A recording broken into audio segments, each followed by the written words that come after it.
Hi everyone, welcome to Keltalz TV, and in today's video I'll be sharing with you guys 5 books that genuinely changed my life and is still changing my life. These aren't just random books. These are books that are filled with powerful lessons that evolves around success, happiness, life, wealth, and the rest. And I'm assuring you that by the end of this video, you too will definitely want to read through these books. Stay tuned and let's venture. The first book on the list is Atomic Habits by James Clear. This book is a very popular book. I've seen it here and there with people, a lot of persons holding it, but I'm still sure that a lot of persons out there haven't gone through it. This book talks about how small and tiny changes can consistently change your life and yield big transformation if you are consistent with it. And the number one key takeaway I would love to share with you all in this book is habit stacking. It's all about how you intentionally arrange series of habits to suit the new personality you want to evolve into. Let's say that you want to inculcate reading your Bible whenever you wake up from sleep. What you need to do now is by telling yourself that the first thing you normally do every morning is by waking up from sleep. So you tell yourself that when you wake up from sleep, the next step you're going to take again is to read your Bible. And you want to make it in a way where after reading your Bible, the next habit you want to inculcate is to brush your teeth. So you tell yourself that after reading your Bible, you brush your teeth. That's the next step. So to do all these things is for you to be able to design your environment by making all these things attached closer to you. Let's say now when you wake up from sleep, the first thing you should see is your Bible, and after while you're reading your Bible, the next thing you should see is your toothbrush and your toothpaste. So these are ways to be able to stack your habits intentionally. With consistent practice, you see yourself evolving into a new personality that has all these habits well inculcated in their life. The second one is how to eliminate bad habits. So by doing this thing, you have to design your environment to make those habits irritating, make those habits disgusting, make those habits old, and make those habits far from you by designing your environment. What do I mean by this? Let's say you're a type of person that you want to avoid eating junk excessively. It's for you to now be able to what? If maybe in your house, your dining table is so close to you and there's always loads of bread, packages of chin and the rest, it's for you to now be able to take these things far away from you where your eyes will not see them. Make them unattractive. If you're the type of person that is addicted to social media, whenever you wake up from sleep, you're always the first thing you normally go to is to scroll through your social media app. Then you have to maybe create a folder in your phone whereby you attach all these apps that are distraction to you. So subconsciously, you see yourself getting used to scrolling your phone without having a need to venture into those applications. And by the time you consistently do all these things, you see yourself living without those bad habits because you have made those habits unattractive. You have made them far away. You have made them old and disgusting to you. So that's one of the lessons. So this book is very, very powerful. If you're looking into changing new habits, evolving into a new personality, and trying to brace up for the challenges ahead of you, I highly recommend you to read this book. It's very powerful. There's the soft copy and also the hard copy. You know the one that's best for you. So do not play with this. The second book I'm going to be talking about is The Richest Man in Babylon by Clason. This book gave me a whole lot of new look about wealth, timeless lessons about wealth, and how I've never seen it before. And the first thing they talked about is how opportunities are seen as luck. One of the first lessons I'd love to share with you all is about luck. A lot of persons have this perception that luck, some persons are lucky. This young man out there is just lucky, his parents are rich, this and that. But after reading through this book, I discovered that everybody has the opportunity to be lucky at least once in their life. I discovered that luck does not exist. Luck is only preparing for opportunities by setting yourself ahead, waiting for them to come in. So whoever is prepared for opportunities, that man is lucky because once opportunity comes in and the person taps into it, a lot of persons see the person and maybe as someone as lucky, but not knowing that this young man or young lady has been preparing for the opportunity like this long time before that moment. So anyone who prepares for opportunity is someone that is lucky, and luck does not exist or luck isn't favorable to some certain person because of how they design their life. It's only because they knew there will be a time where an opportunity is going to come and they prepared for it. So luck doesn't exist. Another important lesson I learned from this book is that I learned about paying yourself. Oh my God, this lesson is so powerful. Like a lot of persons, like a lot of Gen Zs, my age mates and the rest, they rarely think about paying themselves. Maybe they work monthly, they are being paid monthly. And whenever money comes to their account, what they think about is how I pay my mom, how I give my mom to buy this thing, how I buy clothes, how I'm able to buy watch, how I pay for my data, pay for my electricity, go some shopping and the rest. And they forget about paying themselves. You have to literally pay yourself. Maybe creating a separate account, giving yourself a little bit 10%. Remember to always pay your tithe. After paying your tithe, you pay yourself. And in this case, no matter the difficulties that happen, you always have a money remaining in your account. And when you consistently pay yourself for series of all the years you have worked, you end up seeing that you always have money in your account and you end up building money. And in the long run, you're able to invest into something very tangible and which is going to yield results. So a lot of persons out there always think about how to spend this money instead of how to save. So paying yourself is a habit that you need to consider. Whenever you receive your salary, always think about paying yourself. So if you want a fresh perspective about how to make money, how to handle wealth, how to control wealth and the rest, you need to consider looking at this book and reading through it. There are timeless lessons loaded in this book, and I promise you won't regret it. The third book on the list is Rich Dad Poor Dad by Robert Kiyosaki. I know you have heard of this book. I know you have started this book sometime in your life, and if possible, you have the PDF in your phone. But I would like to advise you, read through that book right now.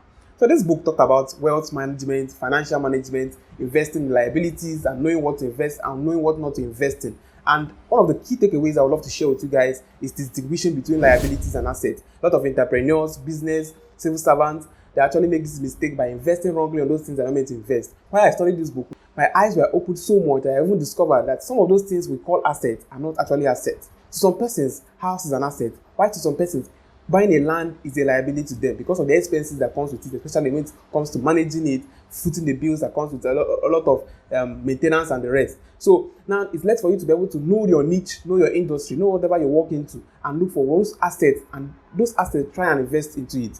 A baker that goes to the market and gets his or herself an oven, that baker has invested in an asset because of what? That gadget that the person bought has tendency of generating huge source of money to that person's business and can actually foot the bill of buying more ovens or buying more accessories that person needs in that business. So my eyes opened and I discovered that a lot of things that we call assets are not actually assets. An engineer that's still growing in the business, going and rushing to buy a land, has not gotten an asset, has gotten a liability because he keeps spending the little money they are making into that liability, especially if that land is not for the sake of creating business, or it's just a house for the relaxation for family and for fun.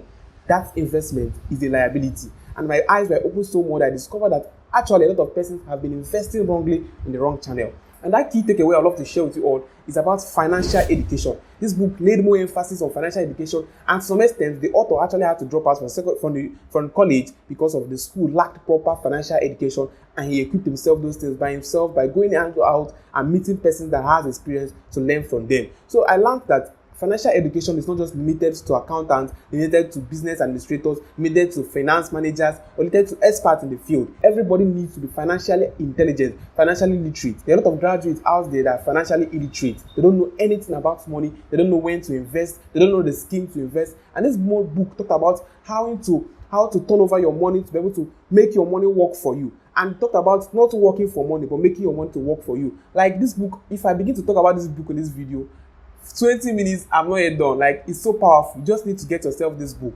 You need to get yourself this book and read if you want to know about investing the right way, investing in the right resources, knowing how to make your money to work for you, knowing how not to be controlled by money, knowing how powerful your time can be and how it can yield profit to you. Then this book is for you. You have to just go to read through it. And I promise you that you will not regret reading through this book. And the fourth book on our list is The Subtle Art of Not Giving an F, written by Mark Manson. And this book is this. I don't know if I've heard about The Truth is So Bitter. This book is giving that vibe of bitter truth. Just hearing it prompts and playing the way it is. And I learned so many powerful lessons in this book. And I will just be sharing a few takeaways here.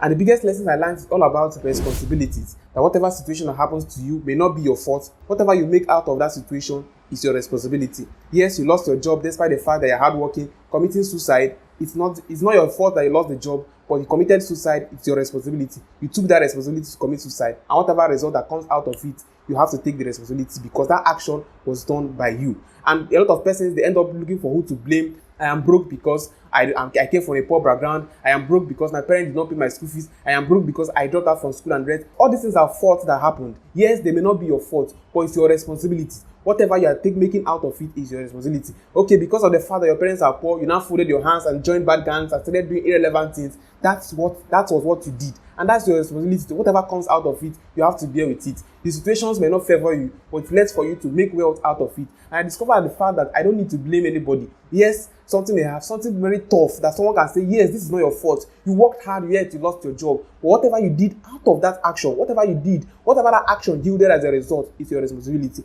You lost your job, it should make you to work harder more. It should make you to look out for opportunities to get more job. But you decided to fold your hand, it's your responsibility. You decided to work more hard and got more job, it was your responsibility that yielded that. So no blame games here. This book made me understand the fact that life is okay. Forget about blaming. Whatever happens, chest it. That's the responsibility of what happens. Yes, it will not be your fault, but that's your responsibility. The second point I'd love to share from this book is the art of saying no. When I got this book, after scanning through the table of contents, I quickly went to the chapter that talked about learning to say no or saying no. Because I'm this type of person that tends to just say yes. I can easily be swayed away by emotions because of I don't want to hurt this person, because this person is my friend. I'll have to go and disfavor myself, displease myself just to please someone. I learned that you just don't need to please everybody. Life is so short. The main thing you need to do is to do the right thing, please yourself first, your mental health first, your life first, and don't try to just because of the sake you want to favor someone, not because you really want to help them, just because so that you'll be written in their good books and end up displeasing yourself. Life is not like that. So if you're ready to get your life serious, you want to just start going, then I will recommend this book for you.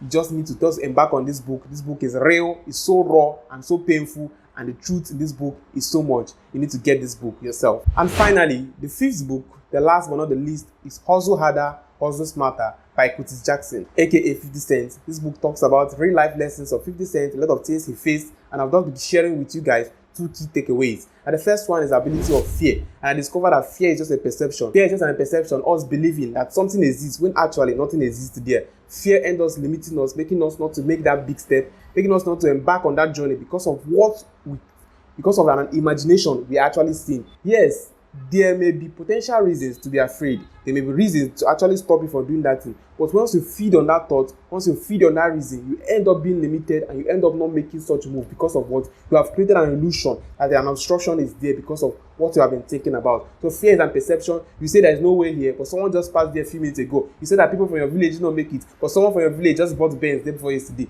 How? There has been a fear that you have been building, you have been feeding. You need to let go of that. And 50 Cent was someone that obstacles in life, and he had every reason to be afraid, like real reasons. You need to read this book, real reasons. But this young man chose to fight that fear. So there are going to be circumstances where you just don't need to pass through that fear. You need to fight that fear. You need to be equipped to fight that fear. So I learned this from this book, and I would recommend you to read this book. Another lesson I love to share from this book is about resilience. As a hustler, you need to be resilient. There will be stages in life whereby you see reasons, like tangible reasons to give up. We have to be resilient. 50 Cent had a lot of ups and downs in this story. There were times that he wanted to give up. There were times that, in fact, he was shot 9 times in this book, but then he survived it. So this book is just shared about success. Success comes with a lot of ups and downs. It comes with a lot of limitations. It comes with its own sad stories. But it's less for you to be resilient. Tenacity is needed for you to yield, for you to be productive, for you to be successful in this life. And this book shared real life stories of 50 Cent, how he actually was resilient, had reasons to give up, had reasons to fear and quit,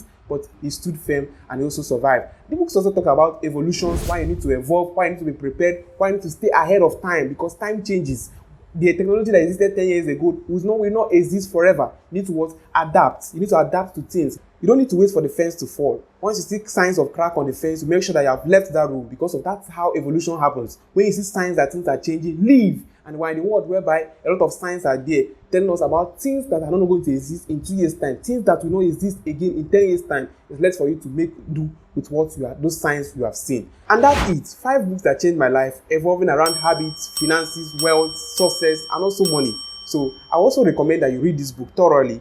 Each of these books gave me tools and perspective that I carry with myself every day. And I also advise that you also embark on this book, choose any of this book that's favorable to you and read. So if you have read any of this book or you have recommendations, do well to drop them in the comment section. So please do not forget to like this video, hit the bell, and please do not forget to subscribe. See you guys next time. Bye.